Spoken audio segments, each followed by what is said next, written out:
โอเคสบายดีทุกคนมื้อนี้เราจะมาเทรดอันนั้นตลาด Bitcoin ของเว็บ Brick Trade เนาะทุกคน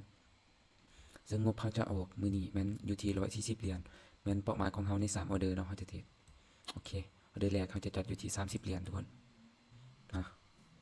ออเดอร์แรกเพิ่งว่าสิเฮ็ดมาเนาะเทคนิคจะเทรดในมื้อนี้เราจะใส่ตามเม็ดสีเท่านั้นโอเคเดี๋ยวเราจะออกออเดอร์ต่อไปเนาะออเดอร์นี้เราจะวิเคราะห์แบบนี้แดงแดงต่อไปเราจะออกเขียวทุกคนออเดอร์นี้เขียวเพราะว่ามันเราถ่าออเดอร์นี้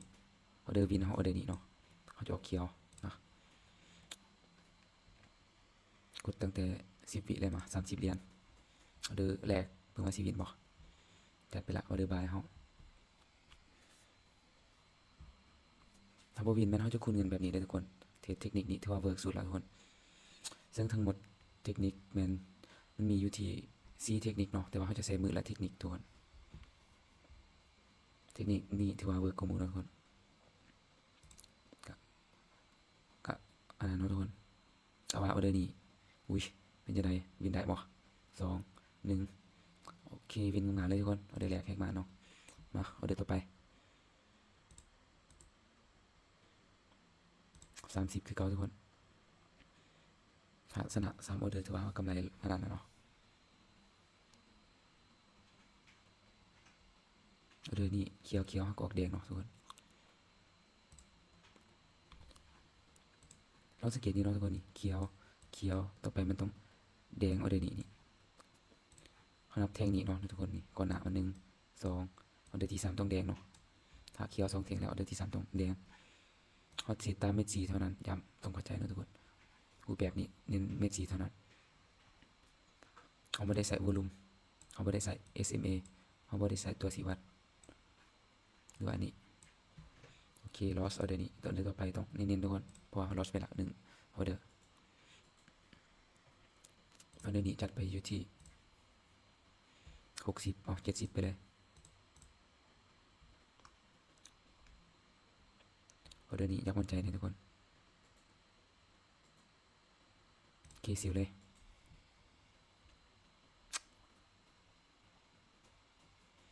เป็นยังคือว่ากดสิวออเดอร์นี้เม็ดสีแดงเขียวออเดอร์นี้ต้องแดงโอเคลงมางามเลยทุกคนน่าจะปิดที่เราได้อยู่ออเดอร์นี้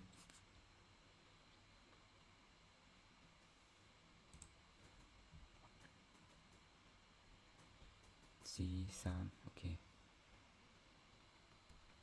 ก็วินนะทุกคนอ่ะกำไรเขาละถือว่าอย่างออเดอร์สุดท้ายเอาเทปเพราะว่าเขาคูณเงินได้ทุกคนคือว่ากำไรเขาอันนั้นเลยเนาะรวมกันเลยเขาคูณเงินแบบคูณเงินเลยคูณ2นะออเดอร์นี้สุดท้ายขอจัดไปอยู่ที่จังหวะก่อนทุกคนโอเค50เลยทุกคนมาออเดอร์นี้ต้องเขียวเป็นออเดอร์มั่นใจออเดอร์สุดท้ายทุกคนยังคือว่าเอาเขียวเพราะว่าแทงนี้เขียวเขียวอ๋อเบิ่งผิดทุกคนออเดอร์เดียว คิดว่าเอาเดินต่อไปไปนับเทคนิคทุกคนเขียวแล้วก็แดงจบเขียวแต่เทคนิคเป็นแดงเนาะทุกคนนี่เทคนิคนี้เบิ่งผ่านคิดว่าแทงถึงเนาะโอเคพอเป็นอย่างทุกคนเอาเดินต่อไปมันต้องเอาเดเอาอินแล้วล่ะเพราะว่าเอาเดินนี้ผ่านเบิ่งผิดคิดว่าแทงถึงนี้ทุกคนนี่ไปนับเขียวแดงคิดว่าจะเขียวต่อนะแต่สุดท้ายแทงลุมนี้เขียวแล้วก็แดงเอาเดินต่อไปทุกคนเน้นๆนะเอาเดินนี้เอาอินทุกคนสเต็ปเอาอินจะได้ไม่ต้องมาทุกคนเพราะว่าเอาเดินเนี่ยคือแบบผ่านอย่างหนักเลยเบิ่งจังหวะผิดตัวเขียวเดี๋ยวนี้มันต้องเขียวเลยล่ะมาทุกคนลองสังเกตนี่เนาะนี่เขียวแดงมันต้องเขียวเลยล่ะวิธีอ่านกราฟเอาเดี๋ยวนี้อ่านกราฟตามเม็ดสีเท่านั้นมันต้องวินเลยล่ะเอาเดี๋ยวนี้น่าจะบ่ผิดหวังนะทุกคนเอาเดี๋ยวนี้งบ140เอาทุนไปเอาอินกำไรเอาอินก่อนแต่ไปผ่านตรงยาทุกคนเบิ่งผิดเนาะโอเควินงามเลยทุกคนโอ้ my god เอาสิแคปจบเนาะมาเอาเดินต่อไปกำไรละ60มาสุดท้ายจัดอยู่ที่60เลยถ้าเอาผ่านถือว่ากำไร60เหรียญเนาะเพราะว่างบ140เอาเดินเดียวมาทุกคนเขียวแดงต่อไปมันต้องเขียวทุกคนแต่อยากสวนอยู่เดี๋ยวนี้อยากไปแดงอยู่แต่ว่าเขาเทตามเม็ดสี